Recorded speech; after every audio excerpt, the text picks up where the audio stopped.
Hello there, my name's Vince from My Mate Vince, and in this video today we're going to be looking at this little Amazon Echo Show.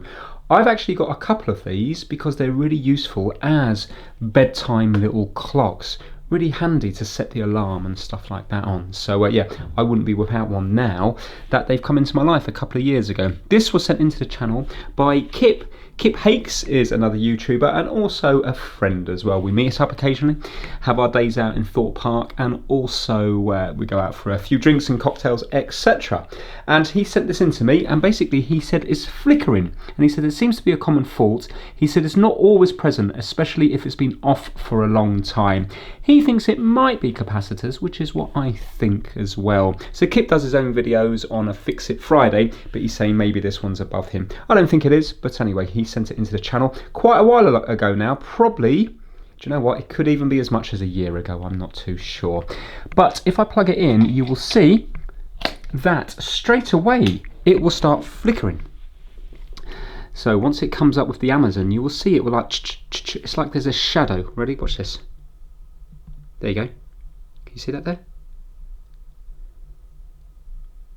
And when it goes on to the next page, it's doing it as well. So clearly the display itself is not happy. Watch this. There you go. So I think I'm going to leave it at that. Hopefully, if it keeps doing that, what I hope is not is going to be an intermittent thing. You know, if it keeps doing that, that's fantastic. We might be able to fault find it. I don't really know where to take it. I'm going to have a look at the ribbon cable from the screen and see where it goes to.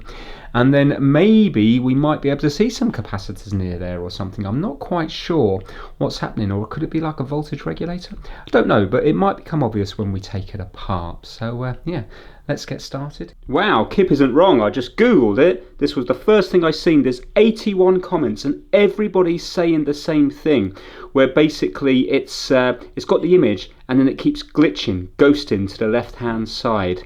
And the odd person says that an update's fixed it, but most people are saying update hasn't fixed it. Unplugging it, plugging it back in hasn't fixed it. Now what I did is I just plugged this into my son's power supply because he's got one of these in his room, and again on his power supply it was also glitching, so it's definitely this. It's nothing to do with the power supply. If it can be fixed, and if it was relatively straightforward, I think this would actually save loads of people, which is exactly what Kip said, because loads of people are having the same problems. He said you might be able to save some from the scrap heap. So yeah, let's see. Could be interesting. Now, I've seen one of Steve's videos on one of these a while back, faulty touchscreen, and he had to apply heat to this bottom bit here. It feels like rubber, but it was on a metal plate. So I've got a little pry tool here and here. Let's add some heat and get prying. Then there's going to be a few screws here and we can lift off the front. Right, temperature set to 150 degrees Celsius. Actually, this is a little bit annoying because applying heat to this may end up fixing the problem. But I have to use heat to get in here, I think. Let's see if I can do it without heat.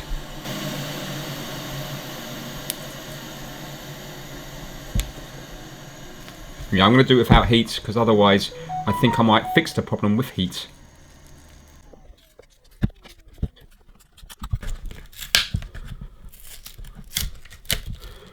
There we go. I can straighten that up later if we can get it working. Right, it looks to be a Torx 6.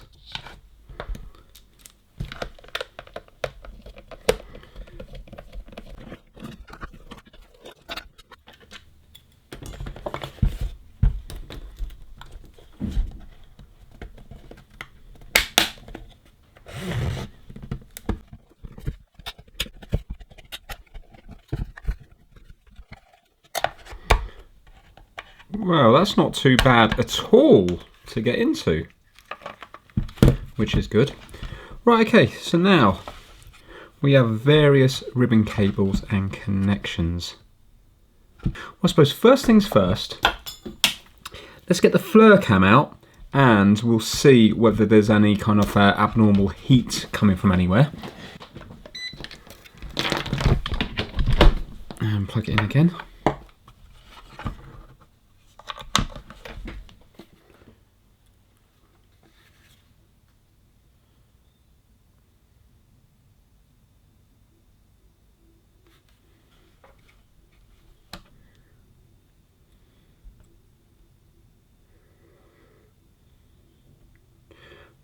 Right, from what I can see, there doesn't seem to be any abnormal heat. There's heat coming from here, this thermal pad, and I presume maybe that's the main CPU there, or it might be just reflections. Now there's definitely a bit of heat coming from there, but not much at all. Right, so I don't think it's a heat related thing as far as anything getting hot.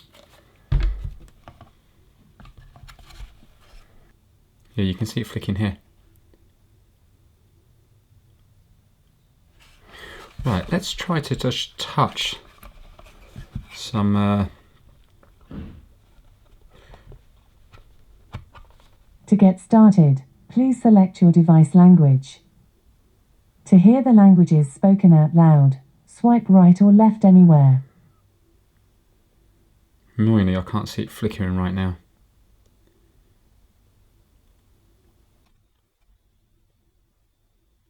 See, he's not doing it now. And I suppose that's why certain faults are so hard to fix. Because maybe now it's going to keep working for a day or a week. So by taking it apart, we've fixed something. Yeah, it's not doing it. Not glitching at all. But it's still doing that there. But that's the only time. Let me quickly touch some things to see if we can get it to stop doing that.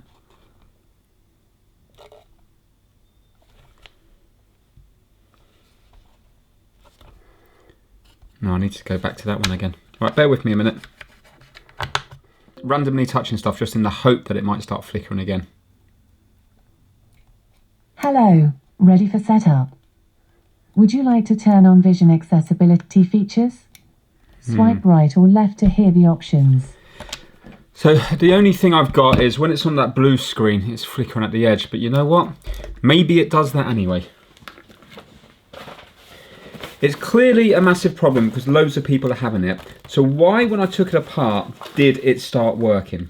Yes, I applied a little bit of heat. Even maybe the fact that I've had it plugged in 3 or 4 times now might be enough to get it working again. You know, if there was some capacitor that was drying out. So really, it's just going to be complete guesswork now. Let's zoom in, unplug a few things and see if we can see anything that might be obvious. Right, that looks lovely and clean. Right, that's nice and clean. So now speaker here is separated from the front. We've got a little board down here as well. See, if it was happening all the time, you could swap things over to then prove. If you prove the fault onto this board, fantastic, you'd have a chance of fixing it. Now, while I'm doing this, let's give a shout out to the My Mate Vince Massive. They are the top level members over on Patreon. And the massive members this month are Keymon Services, Kip Hakes on YouTube, Max Rokotansky, Chris Seal, Felipe at MrKeeps.com, DJVG, Pigsy, Anthony Dean, Russ Melanson, Shigate, Rickard Bergland, Soul Reaver 555, Shamsa Al Sawadi, Stuart Park, Stephen from the Broken Past over on YouTube, Lee Benz, Niall Stone, Operational 117 and AJ Computer Services UK. So a massive thanks to each and every one of you. On Steve's video he had a capacitor under here that had gone short, but his touchscreen wasn't working, so it was a different fault. Do you know, I just want to zoom right in here because it does look near this connector here. It looks like the solder looks a bit iffy. Right, I don't want to touch it yet. I think I need to put it under the microscope, but look, it looks like there's something on that resistor there. Also, it looks like there's something here. It looks like there's something here as well. You know, up here. It looks like there's a bit of a mess around the place. Let's look under the microscope, just in case there's some little strands of solder that are where they shouldn't be. Oh.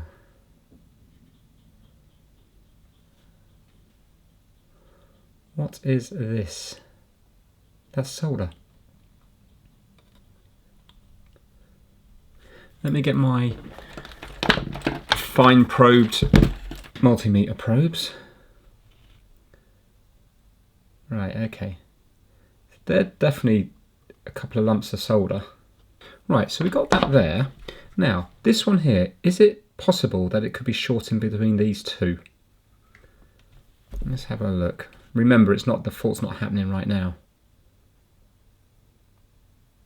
No, but where does that even come from?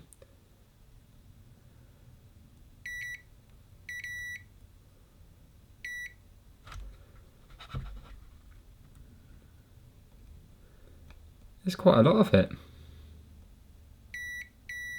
Yeah, there you go. Those leads are not touching. That's the there's solder. I mean, it's possible that by me taking it apart, I've I've knocked something, or meaning knocked it out of the way so it's no longer shorting.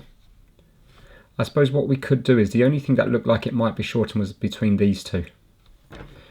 Look, there's one here as well. Look at this. So are those two joined anyway? No. That would have been too small to join there, but again, that's there.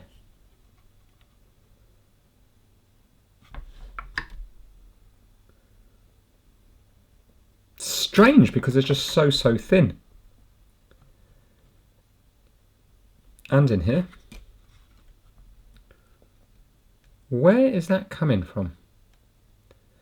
Because they're not really solder balls, are they? They're more like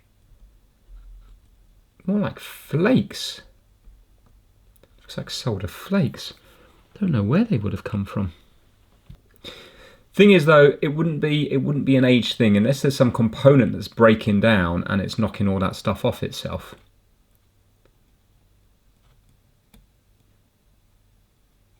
Looks a bit discoloured there, doesn't it? You know, people are not buying them and it's happening straight away. It seems to be happening throughout the years.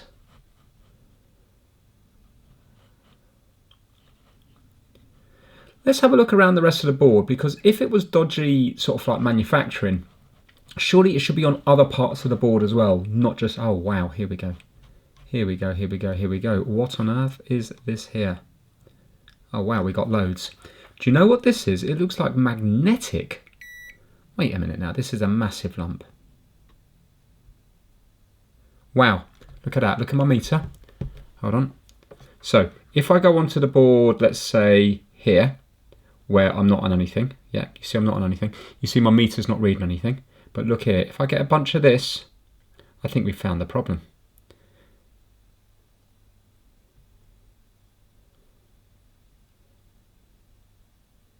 Look. Oh, that's so soft. Wait a minute.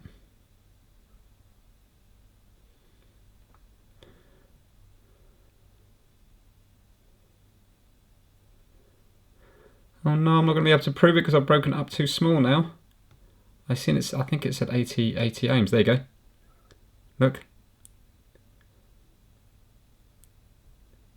Can you see we're getting readings? Is it going to settle? 600 ohms.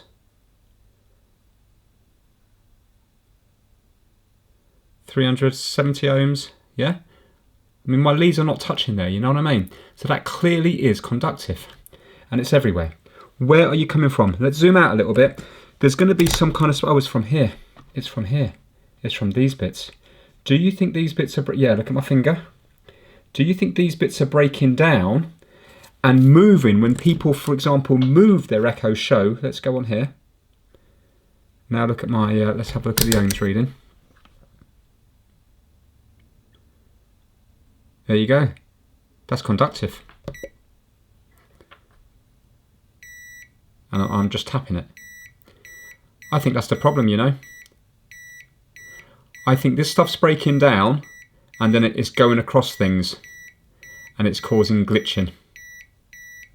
What do you think? It's happening to loads of people and that's the only thing I can see. Oh, this is quite exciting.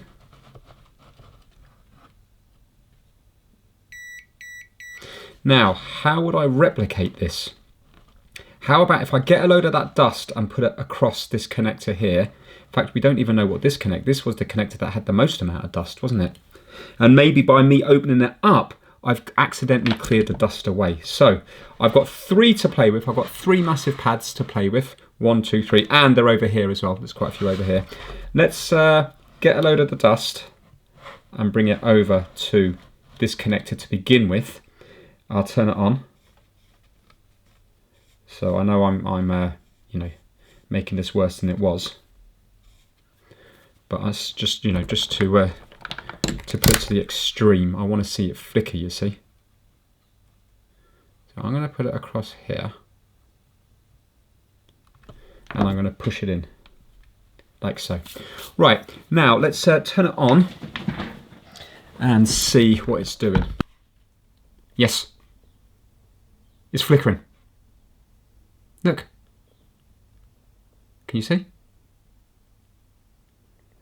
Brilliant. Right, now let's just a couple more times. There you go, it's flickering. It's not as bad as it was at the beginning, but it's definitely flickering. Now let's unplug this. I'm going to put some of that mess on the actual screen connector here. You know, this one up here. Let me just get rid of the microscope now, we don't need that anymore. Now I'm going to get some of this and I'm going to put it on the actual screen connector. We've got a ridiculous amount here now. Obviously I might end up blowing it because it wasn't like this beforehand. I just want to see if we get that bad glitch back. So plugging it in, trying not to remove all the stuff. It's glitching. There. Granted, it's not as bad as it was before. Right, now what we'll do is unplug it. Let's now clean all this away. Where am I going to clean it? Let's put it upside down here. Let's try to knock it onto here.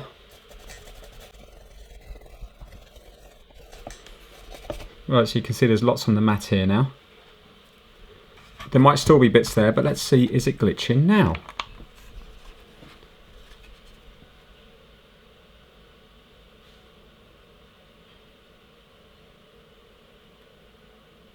Yes. Oh no, I don't think it was that. I got my hopes up there. That's a real shame. I thought I had found the source of the problems because it would make sense if the conductive foam was breaking down after 3, 4, 5 years, then simply by moving the echo show you might dislodge a bit of it and then it might go across the display connector and then it might make it glitch because it's reading the resistance between pins where it shouldn't be. But I don't think it is that. And especially now when I'm editing it back, I'm looking at it, and when I first of all I'm looking at these connectors, I don't really see much of those solder bits that I seen later. I think it was me messing on the inside that started knocking the conductive foam around the place. So although it would make sense that it is that, I actually don't think it is that. Right now this is working perfectly, which is a real shame. So I can't fix something when the fault isn't there. Intermittent faults are always a nightmare because it's intermittent. You don't know, have you fixed something or does it just happen to be working? The thing is though, a lot of the people are saying they fixed it by putting a hairdryer on it for a little while, but then people are saying the fault came back again.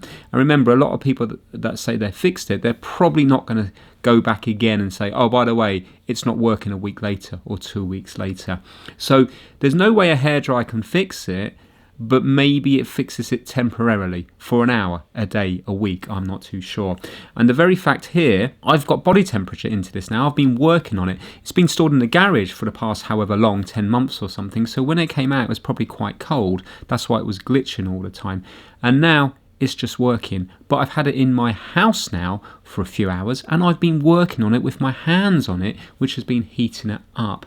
So although it does seem to be working now, and maybe it will continue to work for weeks or months or years, I need to kind of prove it more for the video. So what I'm going to do is I'm going to put it in the freezer for a little bit. That way then if it is heat related, putting it in the freezer for 10-15 minutes is probably going to mimic even more so it being in a cold garage. So that's what I'm doing. Also, what I've done in this little bit here is I've taken off all the foam pads because they're breaking down anyway, and I'm using thermal pads. I've cut up some new thermal pads and I'm placing them around the place, and that way then if they are using the conductive foam to dissipate some of the heat from the chips under the shields, then my thermal pads will work. In case you need continuity between the grounds of these shields and the speaker copper, because they're using like the copper off the speaker as a massive heat sink, I have put some foam conductive pads that I took from the screen side. So I undone this little board here and there's loads of these conductive pads, but they're like completely encased in tape, so they're not breaking down, that go between the board, the ground on the board, and the LCD. So I've just taken 3 of them and I'm just placing them on the shields so that the shields can still have conductivity to the copper of the speaker, because although I've used thermal pads, electrically they're not conductive. So just in case it does need to be conductive, that's what I'm doing there. So yeah, right now this is working, but for the purpose of the video I haven't got anywhere, so I'm going to be placing it in the freezer in this next bit. Now I must stress I'm only doing this purely for the video. If I wasn't filming this, this would just be getting plugged in the bedroom and I'd be leaving it at that. I may risk breaking it, but I've got unanswered questions and I think it would make the video more entertaining and also answer those questions by putting in the freezer. That's the only reason I'm doing this. As far as I know, I've never put electronics in a freezer before. So there we go. I'll come back to that in 15 minutes and test it. Okay, I haven't actually timed it. I think it's probably around half an hour. It feels nice and cold. So let's plug it in now, see what it's doing. Right, you can see hopefully condensation on there. Am I going to be okay? I hope it's very cold. Let me get a tissue just to wipe that. I want to plug it in when it's cold, you see, because then I think I'm going to take the chance. Right, here we go. That's definitely much colder than when it came out of the garage. Here goes. Let's see. Are you going to start glitching? Wow, yes you are. Look at that. So very interesting. So I don't think it's anything to do with the actual foam pads disintegrating out and putting shorts anywhere. It looks like it's something to do with heat. But what is that? I think we need to break this down a lot further, because right now I stuck everything in the freezer and you can see it's glitching like crazy. Much worse than it was at the beginning of the video, but it's much colder than it was at the beginning of the video. I think what I need to do is maybe put it in bit by bit. So maybe if I put the main board in, let the screen heat up until the glitchiness goes away, and then if I put the main board in the freezer, we can then see if it's glitching when it comes out. We know that it's the main board getting cold that's causing the glitching. If it's perfect, maybe it's one of the little boards, or maybe it's the screen itself. Maybe we can put just the screen in the freezer and then see if it's glitching. If it is, we know it's something to do with the screen, which is heat related. If it happens on the main board, we know it's something to do with the main board, which is heat related. So I let it heat up, and you can see now on this bit here that the screen, the glitchiness stops again. So when it's extreme cold, it's all over the place, and bit by bit the glitching gets better and better and better until you haven't got any glitching at all. So as you can see now, it's fine. I'm going to take out the main board. Let's freeze that.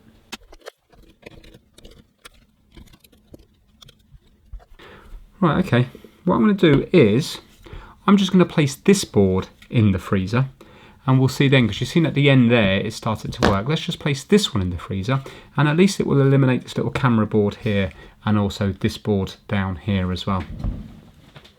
Well, apart from this board here, which is like the camera and the volume and stuff board, it is just these two, which is going to be one's touchscreen and then one's the actual display itself. So I suppose we just have to be a bit patient now, and then I'll have to take the board out, see if it's glitching. If it's not glitching, what I'll do is I'll put the screen in, and then see if that's glitching, because it could be a breakdown of the screen itself and it might not be fixable. It might just need a new LCD display. It might be just, it might not necessarily be something on the boards causing it. While I'm waiting for that other board to freeze over, I just want to undo this here just in case. You know, there's a lot of buttons up here, just in case it was some sort of water damage that was sitting on the buttons. Unlikely, because it's such a common fault. Definitely not water damage. This board is perfect, so it's time to get the other board out of the freezer. And let's see, is it glitching? And then we know it's something on the main board causing the glitching. I mean, I really hope that this is related to the faults, because obviously chips are probably designed to work between certain temperatures. And maybe even a perfect one, if you were to put it in the freezer, might start doing this.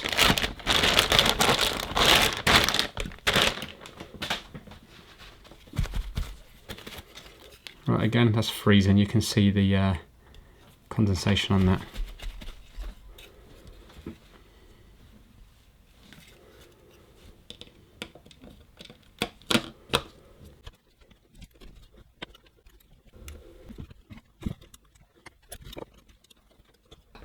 Okay, so it's still really cold.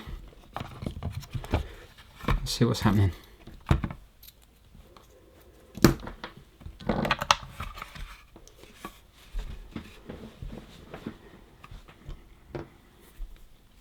Interesting. It's not doing it. So even though the board's really cold, it's not doing it.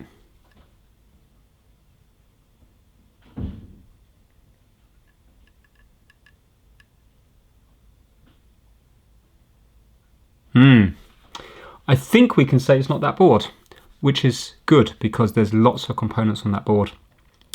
I think it's a problem with the LCD itself. I mean, it'd be brilliant if it was that little board down there, because you might actually be able to fault find that. But I've got a feeling when we put this in the freezer now, it's going to be glitching all over the place. Look, we're learning. I don't think this is actually going to be fixable, but we're learning more about it. Yeah, there we go. There's a weird, you know, bit of a weird pattern going on here, but you can see it's not doing that that mad glitch. Right, let's unplug it and let's get the LCD in the actual freezer. So this time when we take off the LCD display, I'm also taking off the little board that has the volume and the mic mute button on it, and also the little camera as well with the light sensitive little sensor on there. So the only thing that's going to go in the freezer is the LCD itself with the touchscreen built into it. Okay, so that looks like it's a camera and also some light sensitive things so it can detect the light in the room. So the only thing we're messing with now is this. So I'm going to pop this in the freezer, and there's nothing on that apart from the LCD and the touchscreen.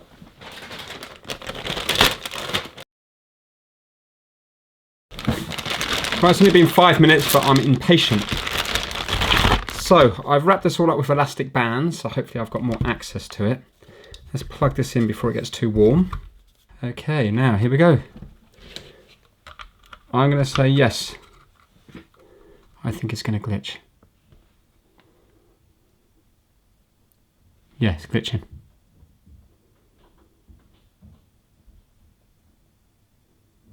Yeah, see it glitching there? I think it's an LCD problem.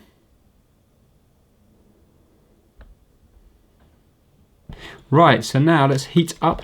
What I'm going to do is I'm going to heat up this corner here, because this is where the ribbon cables join, and we'll see if it stops glitching. I don't think you're going to be able to see this.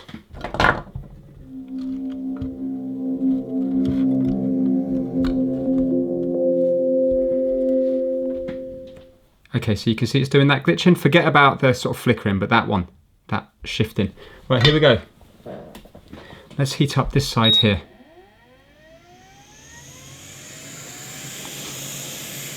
Hope it doesn't crack.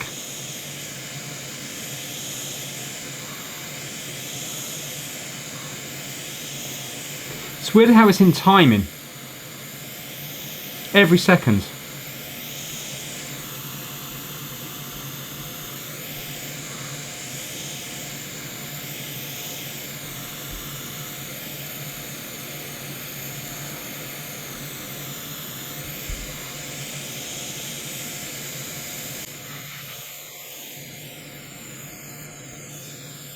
you know what? I've only got it at 100 degrees. 1 second.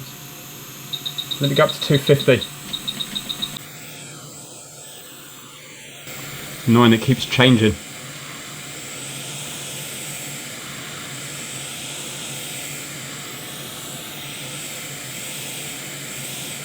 Right, I would have stopped doing that flickering now, but I only had it on at 100 degrees, so again, inconclusive. So let me put it back into the freezer and we'll try to run that experiment again.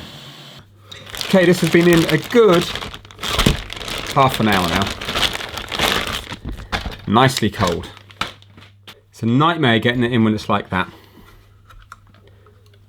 Right, let's see now, is it going to be glitching? Yeah, there you go. So can we safely assume it's the screen? I think we can, because this has been left out now for quite some time. So everything here is nice and warm. Look at that, it's all over the place. I'm just going to wait until it boots up a bit more, and then I'm going to add some heat to this area here. I don't think they're fixable. And interestingly, I can see previous markings here as well.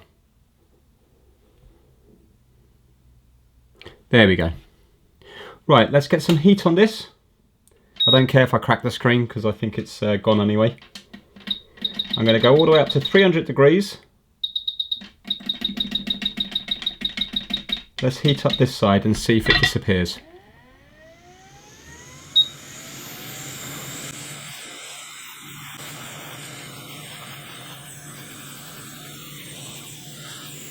Still there. I'm going to try heating up here maybe.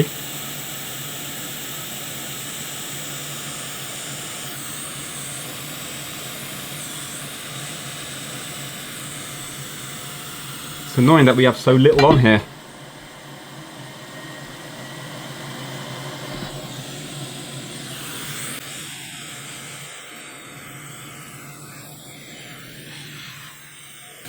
Yeah, there you go. It's gone now. But interestingly, if you look very closely, it's still pulsating every second on the very corner bit here. Can you see that bit there? It's still doing that every second. Now, I suppose this one for the comments section. I think I've proved this the LCD, but I mean, is it because something in the LCD is failing and maybe it needs more power to work properly, and the board is still just putting out the same power it did from day one, and that's why it's now not working, it's kind of glitching? Or again, is it something on the board that's weakened and it just shows up when it's cold? So for example, a cold spell in your house. Maybe in the winter months, more of them are failing than the summer months. Maybe depending on what room you have it in. If it's next to a window, is there a draft? Maybe all these things make a difference. But is it because something on the board is failing and it's not outputting the voltage as much, and it's only, you only see it on the screen when the screen's cold? Maybe it works easier when it's warm. I don't know. I think the comment section will clear this up a lot. But you can definitely see it's related to being cold. Right, I'm going to unplug that. There's one more thing I'd like to do. I know that this would work for my needs, but because I haven't fixed anything, I know it's going to start glitching again. Unless, possibly, where I'm going to have it in the house, it might be warmer than where Kip had it in his house. But come the winter months, I'm pretty sure this is just going to start glitching again. What I would like to do, just to finish up the video, because you know, this isn't, as far as I can see, you know, this isn't going to be something that's reliable. I'm just curious. I can see here that the screen goes right the way into the corner here. You can see the ribbon cables, and I'm just wondering whether there could be any components that I can't see on the ribbon cable somewhere, like, you know, a little driver chip or something like that, like you used to get on the Game Gear. So what I'd like to do, just to finish off the video, but this will end in tears, I'd like to get the little sucker thing and I'd like to heat it up. I'd like to try to take off the touch screen, and that might let the LCD pop out. And if that pops out, I might be able to then just have a look down here just to see if there's any hidden components that we haven't seen. So I need to get the LCD and also the digitizer, the touch screen, out of this plastic casing.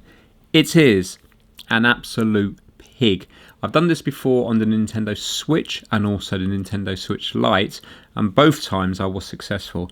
I'm applying lots of heat to this, I'm applying lots of suction, and the pry tool, there's just no room for it to get underneath. Anyway, eventually I do start working it around, bit by bit by bit, working my way around, and then this happens.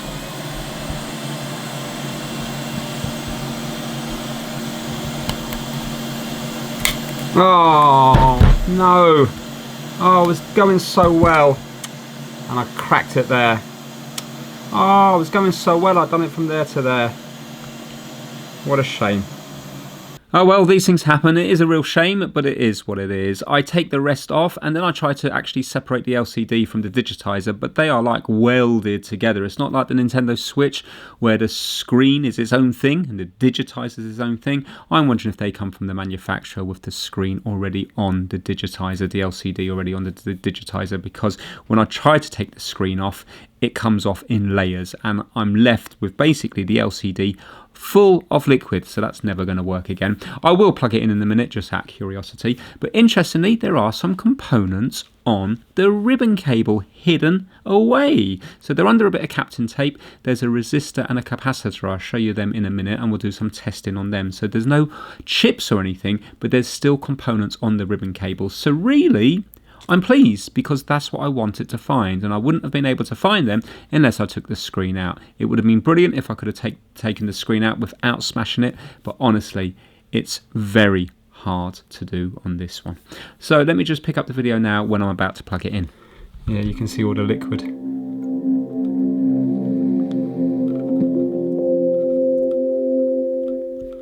Yeah, I've actually separated the LCD itself. What a shame. So that went on this way round.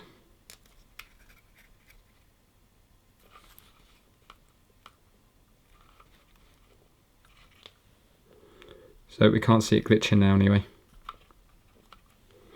Oh well, okay, let's just zoom in, have a look at those components. Luckily there are components on there. I'm wondering if it's those components that's failed. What I wanted to do was get the digitizer off with the LCD intact, and then maybe I could have messed around with those components, heated them up. We might have found, for example, a capacitor that was failing. But as it stands now, I can't get anything. All right, okay. A bit of an annoying end to a video. Let's have a look at the components. So we've got the ribbon cable coming round here. This must be the backlight here. But if you have a look here, we have got components here. See, I'm wondering, has one of these failed? But I've got no way of proving anything now, have I? Starting to go on a little bit, so I just want to explain what's going down at the moment. So we're going to have a look at these little components in a few seconds now, but basically I've got my son's one. My son's got a perfectly working one, no glitches or anything. Since we've had it, it's been working perfectly. Probably had it a couple of years now, and I've popped it in the freezer because maybe all of these screens glitch after they've been in the freezer. I don't actually know that, do I? So if I put my son's one in the freezer and it glitches, then we know in this video maybe the problem wasn't to do with the LCD. If his one's perfect after being frozen, then it suggests again that Kip's LCD had failed. So it's in the freezer, just freezing over, and now what we're going to do is we're going to have a look at these little components. What I've done is I have put Kip's one back together, and I've put myself a little bit of paper on the front because it can be used as an echo dot. The screen doesn't work, but luckily I set it up earlier when it was working, so basically it just works like a normal assistant, a normal echo dot. Sounds okay, you just can't see anything that's going on. But anyway, let's forget about that for this moment in time. Let's see if we can find anything on these components. Well, this could be something. So this is the screen, yeah, you know, the broken screen. And these were the components on it. T3, T1, C2, C1, T2. And they were covered with this like Captain tapes type stuff. Now, they're all unpopulated apart from this little capacitor and this what looks like a resistor, even though it's marked up as T. Interestingly, when I go over this now, and I am nicely on it here, it's in the megohms.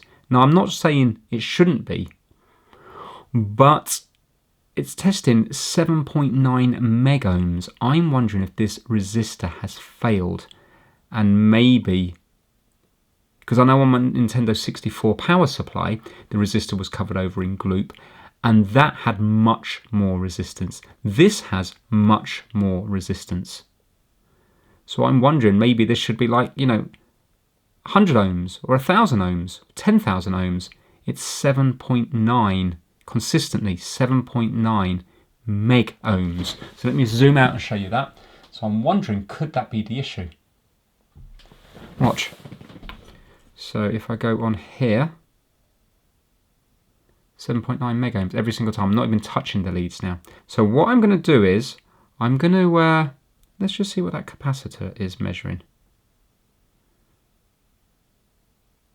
1.6 meg ohms. I mean, the capacitor's measuring less, is less resistive than the resistor. That doesn't seem right, does it? See, this is why it's so upsetting that I messed up the screen. Because if I could have taken off the screen intact, I would now be able to maybe put a 100 ohm resistor in and see if it behaves differently, or freeze the screen again, and I could have just used my finger straight on the resistor to heat it up. And then if the glitchiness stopped after maybe 30 seconds of my finger heating up the resistor, we then know that it was that was causing the problem all along. Anyway, this is kind of irrelevant now because I've got no way of proving anything. What I'm going to do is take my son's one out of the freezer. I want to just plug it in just to see is that one glitching as well after it's been frozen. Let's see if it's going to glitch like crazy. I really hope it doesn't, but it might do. Fantastic.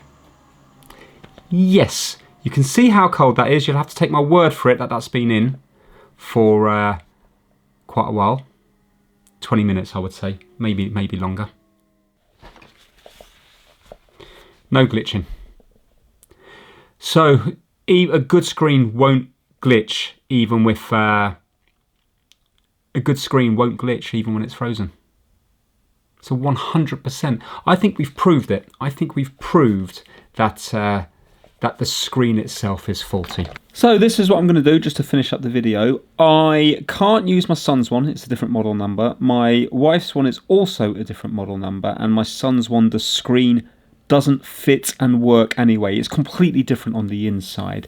So I'm going to buy up one with the same model number. I might see if I can get a spares and repair one, see if I can maybe get a locked or a broken one. I only want the screen off it. And then I want to see if I can, instead of trying to take the screen off, I know where the resistors are now. I'm going to see if I can cut away the plastic chassis to see if I can get to the resistors. Let's see if we can get a known working screen, measure the resistor. If it's 100 ohms, boom, we then know we found what the problem is.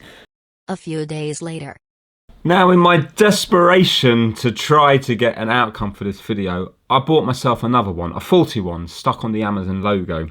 And I made sure it was the same model number. So the model number at the bottom is exactly the same as Kip's one. Also, check that out. I've become a master at taking these off without any bending at all. You just have to apply a load of heat. Remember, I didn't want to apply a load of heat to this because I thought it might be heat related. Anyway, this is the same model number, different colour but same model number. Annoyingly, screens are different. So I don't even know if this one works on here yet. But basically, what I wanted to do is, can you see I've chopped it away up here? So this is what it should be like, all intact. But I thought that if I chopped it away here, because that's where the resistors are, in this area up here. So I thought that it could be actually an easy fix if you would just take the bottom off, which is no bother with a bit of heat, undo the 3 screws, prise it open, cut away this with some little side cutters, and then it would have given me access to the resistor. Annoyingly, there's no resistor there at all. They're in a different orientation, and you can see that there's no resistor there. Also, you can see that it's different. Yeah, that's what that one looks like. That's what that one looks like. Even though they're the same model number. So clearly they've used different screens throughout the months or years that model number was about.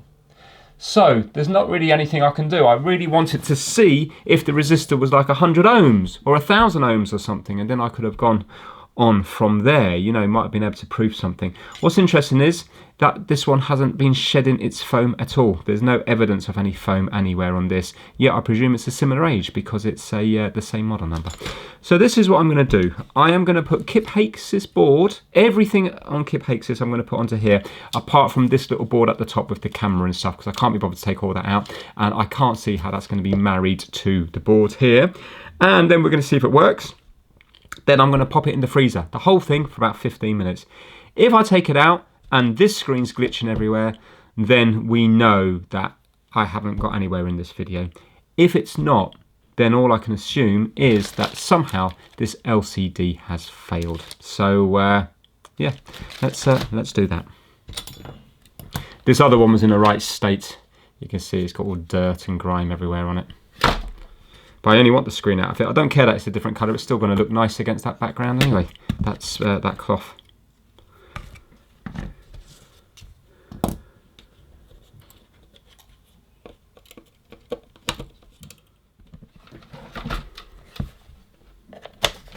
So we'll see if this screen actually works or not. On Kip's board, I mean. Fantastic.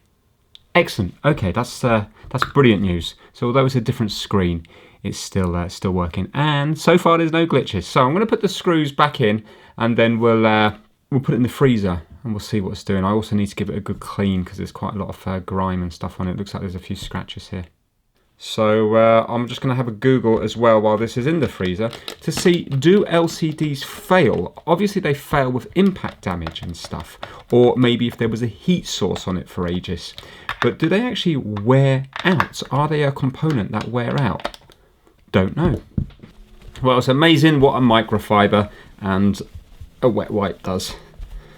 There we go. So yeah, I've got a scratch here, but apart from that, you're not going to see that when it's on. I actually quite like the unique look of it. It's like the Casio watch I did ages ago. That was gold with the black insert, black dial.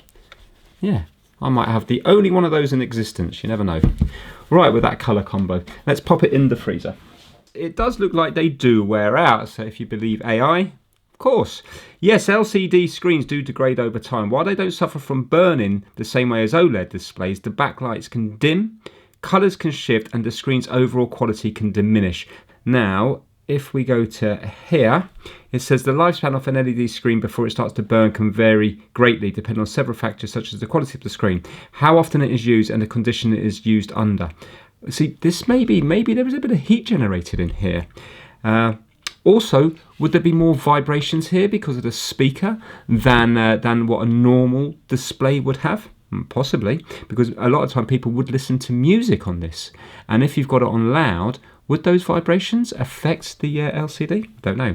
However, under normal usage, an LCD screen can last anywhere from 30,000 hours to 60,000 hours before burning starts to occur. Thing is, we weren't having burning, were we? Well, mind you, we did have that memory thing going on where it was holding on to the last one. So it's on for 24 hours a day, because it is. So we do that times 365, and let's do that times 5. Yeah, so 43,000 nearly puts us bang in the middle of what an LCD screen can do. But I wonder, is this on about, for example, a monitor with loads of other components, or is it on about the LCD screen itself? I suppose nothing lasts forever. Not even cold November rain. That just came into my head. My word, Guns N' Roses. Yeah, I don't know. I'm going to have to leave this up to the comment section. Ta-da! 15 minutes. Right, okay. Feels nicely cold. Everything's been leading up to this point here. I hope it's not going to glitch. You can see, hopefully, condensation. Please, please, please don't glitch. I've got a feeling it's going to glitch. And the video will be one big I don't know. That's good. That's very good. It's not glitching.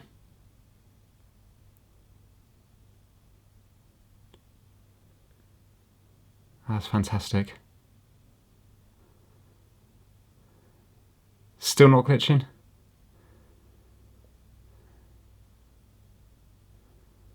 And I can't see any memory.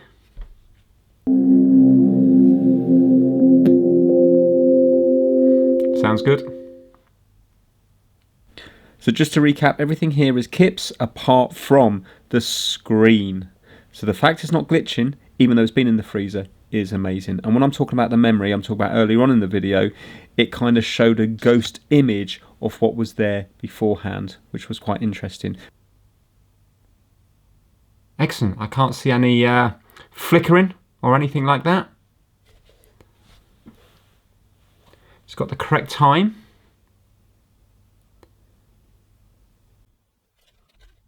Camera on. Camera off. Mic off. And plug in. Well, it's not glitching. Oh my god, look at that for staging. I've decided to put it in my daughter's room, and the white screen goes so nice against the wall. So yeah, and that's the coffee that I've staged there, but I am drinking. It hasn't glitched at all. It's perfect. So I think we can say with certainty that the old LCD had failed. But why? What is it in them that's failing? And is it just a time thing? Or do you think it could possibly be the resistor? To begin with, I got all excited. I was sure it was that foam that was causing resistance between different components.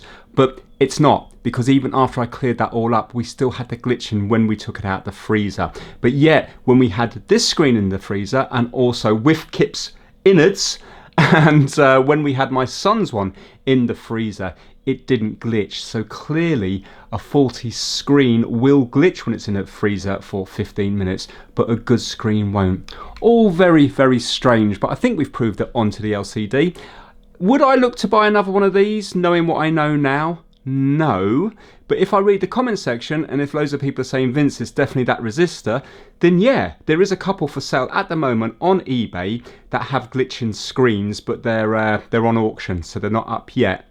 And maybe they also have that resistor. Maybe all the ones that are failing are the screens with that little resistor in. You don't know. So it could possibly be that, but I think it's unlikely. I think it's just something to do with the age of the LCD displays. But you can see there's no glitch whatsoever. So that is it for this video. A massive thumbs up to everybody who watched it this far. Apologies for the length of it. Big thumbs up as well to Kip for sending it over to me. And hopefully I will see you all very, very soon. Please put any info that you have down in the comment section. You won't just help me, you'll help out all the other people watching it, because guaranteed these will continue to fail and people will be looking for solutions. And if the comment section clears up all the questions that I've got in this video here, then it will be of use to lots of people. Thanks everyone, and I'll see you again very soon.